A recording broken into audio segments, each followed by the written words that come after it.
The Nidox here for Tac Shack Tactical TV. I'm here with Paul from GOSA. And we're back in Johannesburg, and I must apologize for last week's non-appearance. It was a hectic trip. So we were out on the farm. In Malmesbury. In Malmesbury. you got to bray the last bit, otherwise it doesn't count.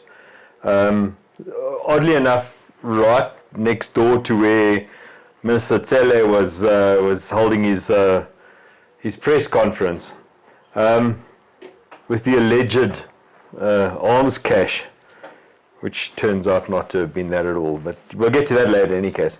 But anyway, so we were at Kragdag. Now, normally what happens, we've only ever been to there's only ever been Kragdag at Rayton. And we've been there for the last couple of years in Pretoria. They held the inaugural one down in the Western Cape, which we went down for primarily, and to do some other business, which we'll talk about now as well. It was awesome. It was great. The whole trip was awesome. But yeah, it was really great seeing all the new people. We led a caravan through the whole of South Africa, there and back, into the rural areas in the Cape. And it must have been quite a sight. I mean, it was, you know, the bakkie, which is about 6 meters long, tows an 8 meter long trailer with these 2 meters high and 2 meters wide, and has GOSA and Girls on Fire and You're Following Your Gun Rights emblazoned all over both the bakkie and the trailer. And then we had the Ford EcoSport that was loaned to us by Paul Mar Ford. It was an awesome also vehicle. Branded with the 3 volunteers in it, yourself and Shirley and Neo. Thank you, sorry, Neo.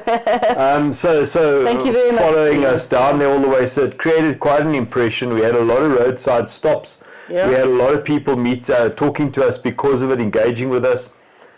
Who knew? We've got a chapter following us in Colesberg. Anyway, which is great. We will do stuff with them in the future. So we started to, Hannes and I in the bakkie together, we started to talk about all sorts of grand plans for the future. We have the bakkie. Our bakkie belongs to GOSA. We have the trailer belongs to GOSA. They're both insured. There's no reason why we can't loan them out to teams of supporters around the country. Because it took a hell of a lot out of us. I mean, it was a 10-day trip. 2 days down, 2 days back, and then traveling in between for the rest of the time quite a bit. People got sick. Yeah, jeez, I tell you.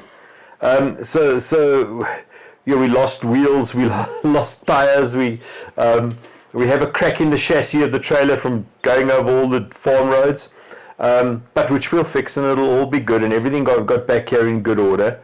But so we were talking about this whole idea of this traveling circus, and maybe do this once a year, and we do a grand tour, and we start the vehicle out from here, or start the convoy out from here. We go up to maybe, I don't know, Petersburg, or to the northwest, or we go to Mpumalanga, or we go to or wherever we go, it doesn't matter. Or we go to the Cape, start at the Northern Cape, and we drive the first couple of days section. We hand the vehicle over. We hand the trailer and the bakkie over to volunteers in that sector, and they take it further for a couple of 100 kilometers, and they hand it over to another team, etc., etc. And we bounce the thing around the whole country. I mean, wouldn't that be wonderful?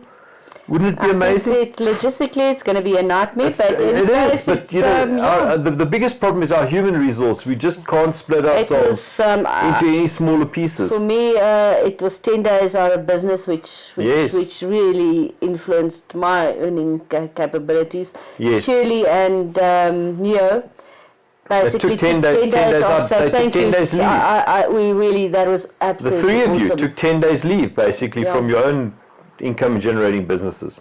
Maybe let's go through the trip. The Toes River was absolutely. Let's start thanking people as the trip happened.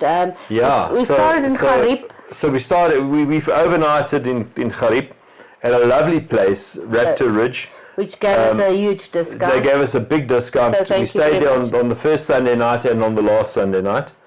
And we stayed at Raptor Ridge, lovely place. Solitude. It's a little bed and it's a little self-catering. It's got 3 or 4 units with ensuite bathrooms. It's got a very nice central lounge area and kitchen and a deck. And it's got an old farm dam, those little round concrete farm dams, right down at the bottom of the property, that's been painted inside, and it's a swimming pool, basically, a swimming hole. It's not very deep, but it's great to get down there and just jump into that icy cold water, because so the vista in front of you from the lodge sweeps down over this water hole. And then I think we've got some pictures of it.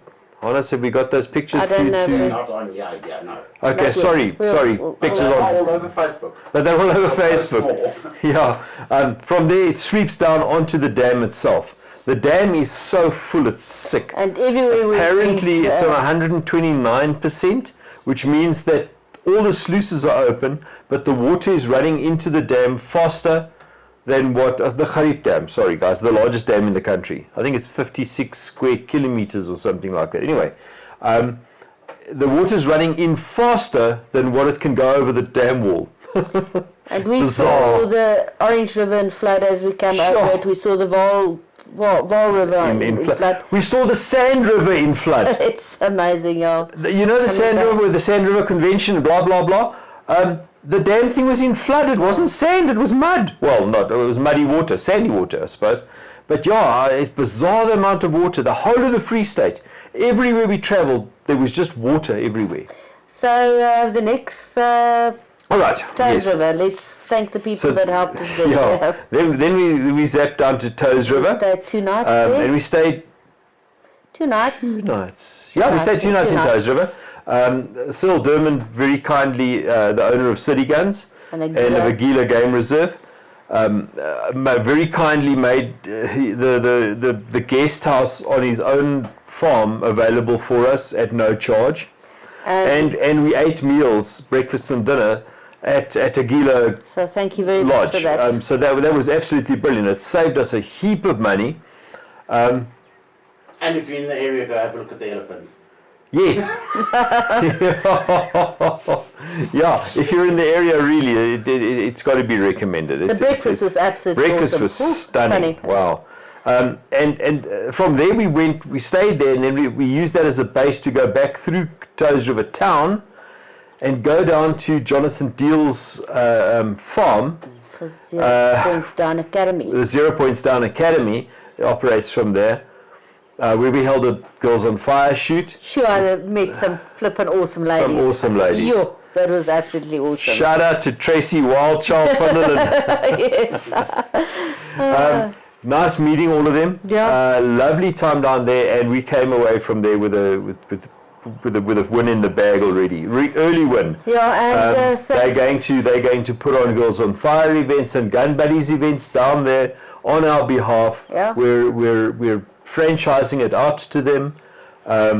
Jonathan and them supported us by giving us some lunch. Thank you very much. Thanks, Jonathan. We really appreciate it. And the facilities as well. And it was nice also for GOSA to reconnect with Safe Citizen. Yeah. Because, over the years we've worked together on stuff, but there's been a bit of tension every now and then because we each go in our different directions, as we must.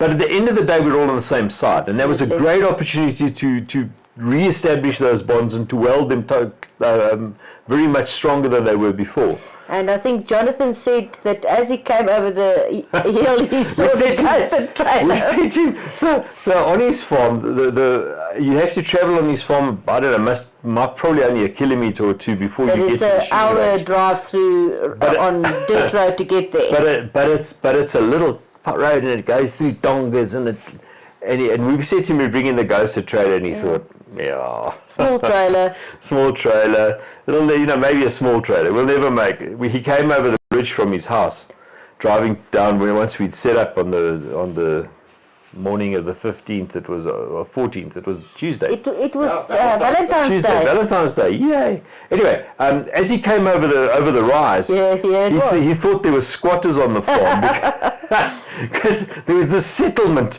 that had appeared at his shooting range. The trailer really is an impressive, when it's deployed, it's a really impressive sight. Yeah. And we had a puncture there. We had our first puncture on the trailer there. An old handmade square, those hammered nails. God knows where that came from. Probably fell off the bloody ox wagon during the track or something. Something like that. But because the trailer is wider than the normal bucky track, Yeah. but from edge to edge. So it was riding off the road, off the track basically. And it was a very rough track. And it takes corners wider obviously because it's longer, blah, blah, blah. So somewhere there we got a nail through the tyre. We held the event there, it was great. We packed up, we shot back, we dragged the trailer back to to Toes River back to Cyril Derman's place. And then stopped in Toes River and had the tyre fixed. And then anyway, we then went and showered and had a bit of a relax and went for supper and blah blah blah. The next morning we packed up, we hadn't had breakfast, and we went through to Drop the trailer down the switchbacks into Worcester from Toes River. The Doorns Hex River Valley. Through the Hex River Valley on the Doorns, and we went through to Worcester. And then we went through the tunnel from Worcester at Franschhoek, and into the belly of the beast. We then turned up to Malmesbury, to Darling rather, Yeah. which entailed us going slightly past Malmesbury. Well, actually, we went through Malmesbury. We did go through Malmesbury. We went through Malmesbury, went up to Darling. And dropped the trailer at Buffelsfontein for a Dropped the trailer at Buffelsfontein in the parking lot. Great friends of ours at Buffelsfontein. Shout out to Bloemfontein. Out to Buffelsfontein. So we're tired. We'll do events at Buffelsfontein. We've now got that sorted with a group of ladies up there as well. Yeah. So they'll be doing events too, and that's great. Yeah. We then drove through to our friend Joan at Eiselfontein, and we stayed in her guest house there Thank you very much for the next 3 or 4 days. Yeah. At no charge. Thank you very much. So we got friends all over the place. It really works out well. You and I then, Lynette, we dropped the trailer off, and you and I then backtracked and shot through to False Bay, actually to Franschhoek first. And we stayed at a great friend of ours in Franschhoek that night. And then the next morning we visited False Bay Firearms Training Academy. So watch the space. 2 months from now we'll have some awesome ladies events. And reached a great meeting of the minds with Keith and his team down there, for the trainers down there. And we're going to be working on a franchise agreement. This pretty much the same as with the at 0 Points Down Academy in the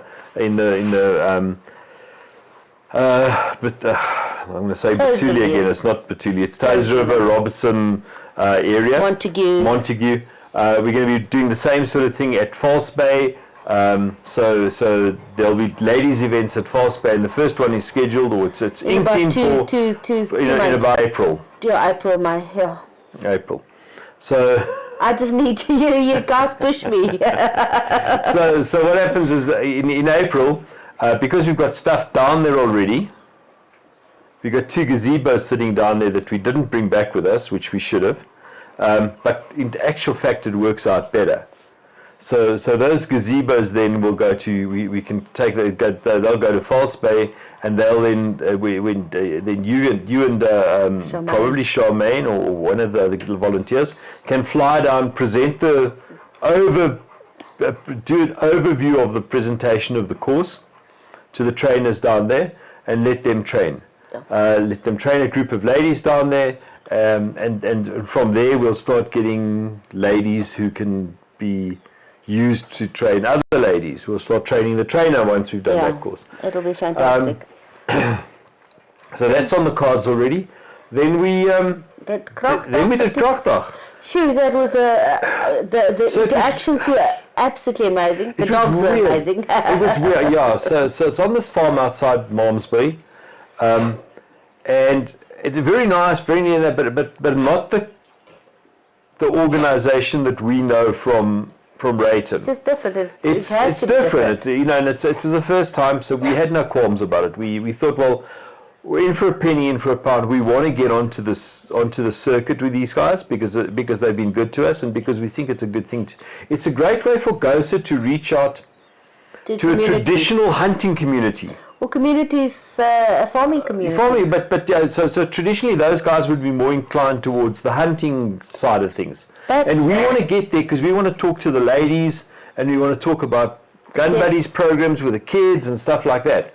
And so, they had a lot of legal questions as well. So, well, yeah. So the Friday when we set up on the Thursday, went through on the Friday, and it was very quiet on the Friday. But of course, Friday's a work day, and I don't believe they'd properly advertised the event.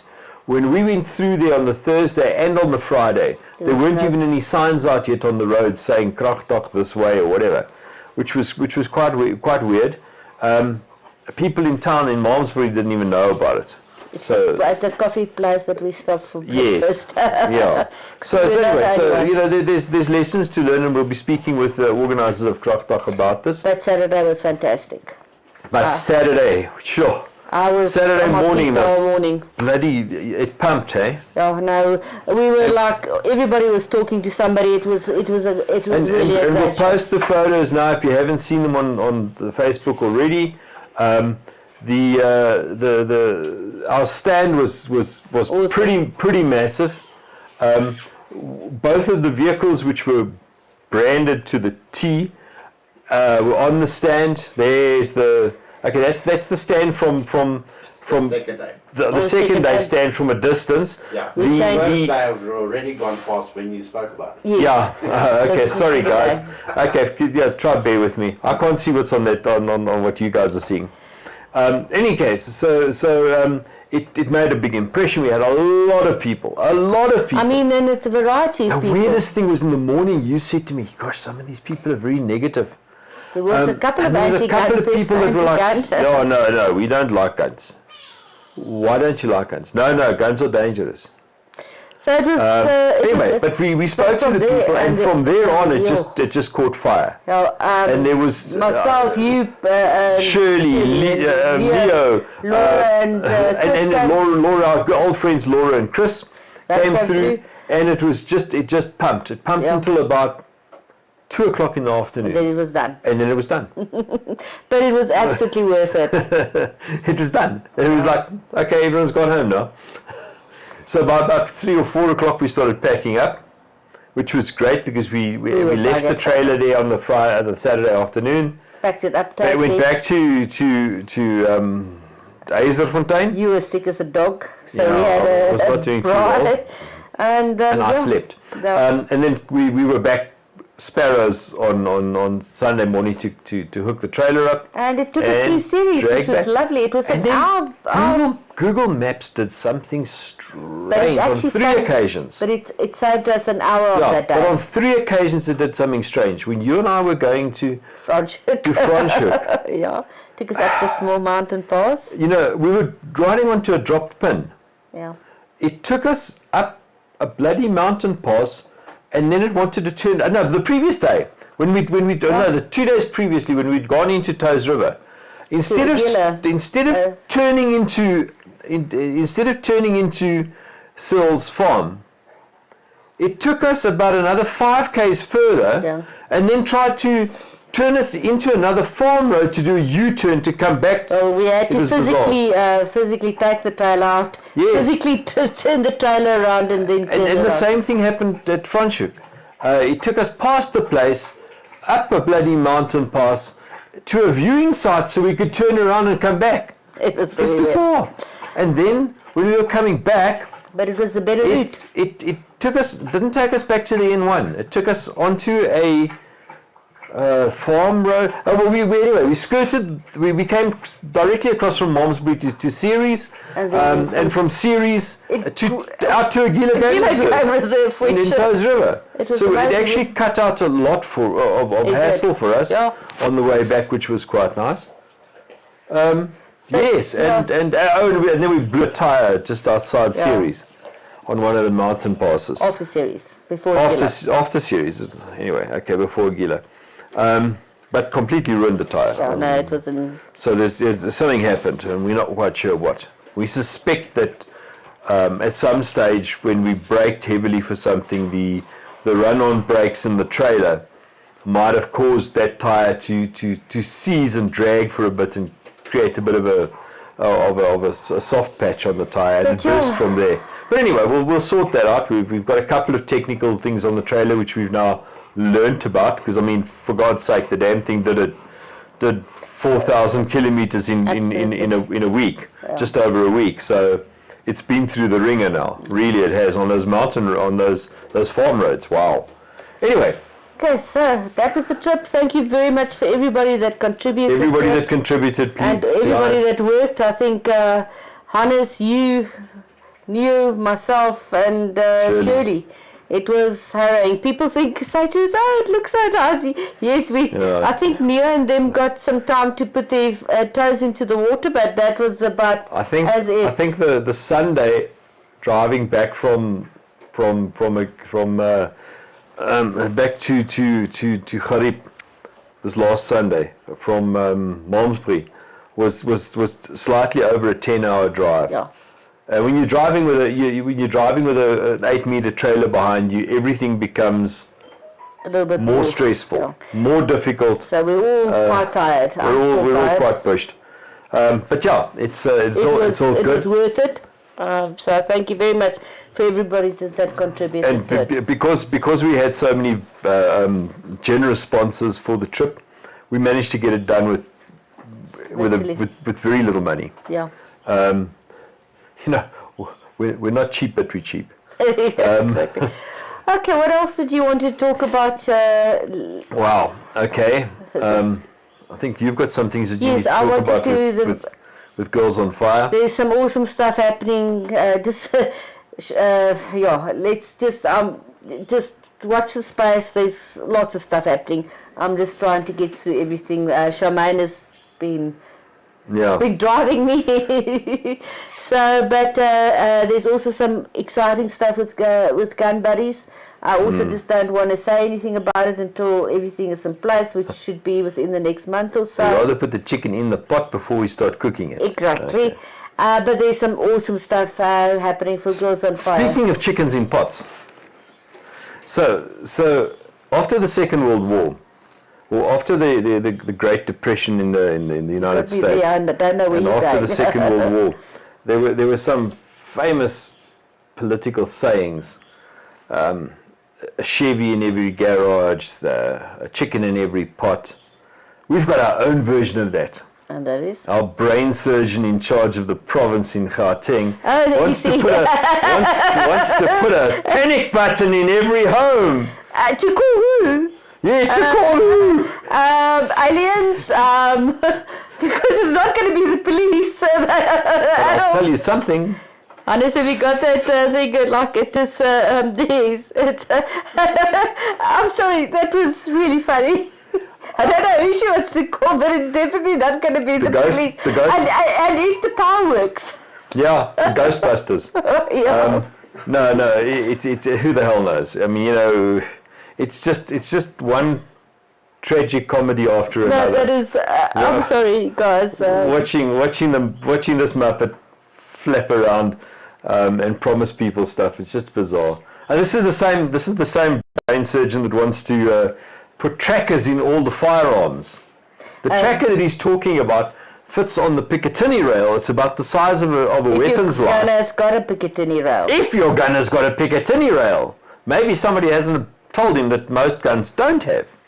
Anyway, but it's just madness. What is that story, sir? Oh, no, man. But they've been kicking that thing around for almost 10 years now. It's great for security companies and for Metro to make sure that they don't, or to prohibit them, or perhaps slow down their loss of firearms somewhat. So a firearm that's issued to somebody, and you have a tracker, and you say to him, okay, the tracker is active. He then knows, geez, I can't just lose this. I can't just flog it out the back of the police station. Oh, did I say that? Sorry, you can't just flog it out the back of the I don't know what. Anyway, I have to actually look after it because it's being tracked. So it does have an effect on that. But unless it's a firearm that's being checked in and out of storage every day, how do you know that the people aren't going to take the trackers off? I'm not going to have a tracker on a firearm in my holster, I can promise you that right now. And who's got the people that's selling the firearms will have control. Who's got holsters that can accommodate them? Yeah. What happens if you don't have a Picatinny rail on your firearm? What happens if you carry it over? Where are you going to put the thing? Do you carry it in your back pocket? you know, no, it's just ridiculous. Panyaza. We know you've got an uncle in the tracker business, but please, really, do we have to have a rehash of the 431 million for school sanitizers? Do we have to have that again? Really, do we have to have this conversation? Anyway, it seems that we do. What else did you want to talk about? Wits Report, it's coming out again. All right, no. So yeah, listen, the whole thing's heated up again because exactly what Panyaza Lesufi and that thundering moron of a police minister that we have been going on about again with the Firearms Control Amendment Act. From 2021, yeah. No, it's not from 2021. It's from 2014. Yeah. When we were briefing the Civilian Secretary of Police, the drafting team said to us, no, they don't know where this thing comes from. It was there before they got there. We said, what does that mean? They said, no, this thing comes from back from the Senzimayiwa's law days, back from 2014. Yeah. They've been pushing this corpse, this stinking corpse of an amendment act. They've been pushing this thing forward ever since then. The same time that they did the only primary research, research, so that's genuine research, it's where you actually go out and study real things. Yeah. The only primary research involving this is the Wits School of Governance report. They were contracted in the Wits School of Governance was contracted in 2014 by the Civilian Secretary of Police to conduct a detailed survey, to conduct detailed research on whether the Firearms Control Act was effective or not, and what was necessary in order to put a lid on violent crime. Mm. And the Wits School of Governance did a bang-up job. They really did. They did a proper job. In the conclusions to the report, they preface the conclusions with a paragraph that effectively says, we know you're not going to be very happy with this report. And of course the police weren't, which is why they hid the report for 8 years. Plus, for 8 years they denied that it existed. Gun-Free South Africa had access to it, but nobody else. They hid the bloody thing for 8 years. Heads should have rolled about that. It was brought to light by us making a fuss about it, and by Jonathan Deal from Safe Citizen putting in an official PI request for it. Eventually the report came to light a couple of years ago, and here we find, what is it? Once they've warned the minister that he's not going to enjoy what they have to say, they go straight ahead and say, the opposite. It's not. We've found that the crime rate is not reliant on the legislation at all. It requires gun laws. It requires policing. It doesn't require new laws or stronger laws or stricter laws. It just needs policing. Just needs a police force that's vaguely competent and interested in getting off their fat bums and doing their work. And that we don't have. And plus they're now going to put panic buttons in. Oh, now we'll be calling them all the time. The 4-hour response time is going to turn into a 4-year response time. And where's the money going to come from? No, it'll come from the taxpayers. This whole episode with the State of the Nation, it's in a hell of a state, by the way. The State of the Nation the other day. Oh, they go. Oh, the budget. The budget. Debating the budget. This is the budget, and oh, we are going to take on this. The government is going to take on 284 billion rands worth of Eskom debt. Really? The government has money now? Who knew? The government doesn't have any money. The government's got their hands in your bloody pocket. That's where the government's money comes from. That's where the 284 million is going to come from. Hey, Panyaza, leave my wallet alone. You know, guys, these are economic imbeciles. I thought the Lesufi had you think. If you feel something in your back pocket, it's Panyaza Lesufi reaching for your wallet. I'm just mentioning this now because during load shedding in Thursday, I saw this something. Sun spider, solifuge. No, not a sun spider. Okay. It's a scorpion spider. A scorpion spider. Sorry. So in any case, making its way to my bags, and it's dark and it's moonlight. And I mentioned it to the other two girls, and they repacked and unpacked their bags about 5 times to make sure they weren't bringing a passenger with them. Exactly. So I thought one of those had you, but just now. No, that was Panyaza. Is it okay? Oh, guys. Anyway. What else have we got? Honest, what are we missing out on? Sorry. Exciting stuff. Exciting stuff for Girls on Fire. Girls on Fire. So now we have now 3 institutions in the Western Cape that are going to be running Girls on Fire events on our behalf under our banner at 0 Points Down Academy near Robertson, at False Bay Sport Shooting Academy or Sport Shooting Range. Firearms Training Academy, whatever it is, False Bay. False Bay Training Academy, ja. Daar waar die groot gat is in die berg.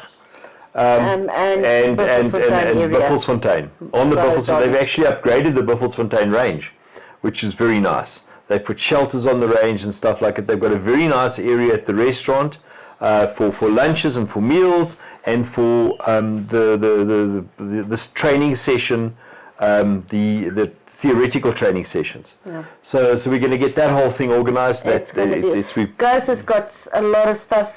Sure. Membership is doing well. So if you haven't done membership, please do. Are we going to play out with the membership? Please, if you wouldn't mind, Hannes. Yeah. Maestro, take it away. And shall we just say goodbye in the meantime? Cheers and see you next week. Have a great weekend.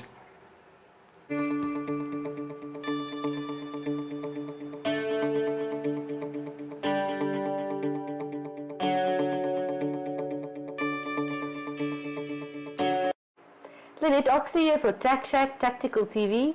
I'm here at GOSA membership with the lovely Shay. Welcome, Shay. Thank you, Lynette. Thank you for having me. Tell us, how long have you been with GOSA, and a little bit about yourself as well. So I've been with GOSA just a little over a year, and I'm a mom of 3, which is something that's very funny in the office because I'm the only one with kids. I enjoy membership. I enjoy what I'm doing. I enjoy interacting with our members. And I would like to think that I always put a smile on their faces when they speak to me. That's absolutely great. And you've actually completed all 4 of your competency, and well done. Yes, I have. So you've actually handed it in at the police already? Not as yet. Soon. That's great. Tell us a little bit about the membership. Go through the different options. Okay, so we've got 4 levels of membership. There's an ordinary membership, which is basically just your membership certificate to show that you're part of our organization, but you also do get the benefits that come with the other memberships. And that is 137 Rand for the year. Then we have a silver membership, which is an annual membership for 681 Rand for the year, or you can pay it off in monthly installments over 12 months. With our silver membership, you get access to the CFR inquiries, which is cheaper than if you were an ordinary member. as well as the motivations and the appeals. Then we have a gold membership. With that you can, annually, it is 1,360 for the year, or you get an option to pay it off monthly over 12 months. With that you get one free CFR inquiry. Also you get access to motivations and appeals. And then we have the diamond membership, which is 2,044 Rand for the year, or you have the option to pay it off over 12 months. With the diamond membership, you get one free CFR inquiry, but it does accumulate. So if you don't use it now, you can use it next year when you have another free one. And then you get access to the motivations and appeals. You also, with the diamond membership, we pay the 10,000 Rand deposit on behalf of the member should an incident arise where they need assistance from GOSA Law. From GOSA Law, yes. So that's the 4 tiers of membership. And then also, if you're a family that wants to take it out, we have the family option. On ordinary, silver, gold and diamond, with all the benefits that I've mentioned as well, that go with it, with each tier of membership. So that's our membership, yeah. If they want to contact you, what is your email address? So for any questions or queries, they can contact me on 011-888-1355 or at membership@gosa.co.za. Thank you. Anything else, Shay? No. That's all. If anybody has any questions for me, they're more than welcome to contact me, and I'll assist to the best that I can with any queries that they have. So yes. And go and hand in your competence. I'm going to. But at least you've done all 4 and legal already, that's good. Just needs to be handed in. I'm going to soon. Thank you. Okay, Shay, we'll speak to you soon. Thanks, Lynette. Okay, cheers then.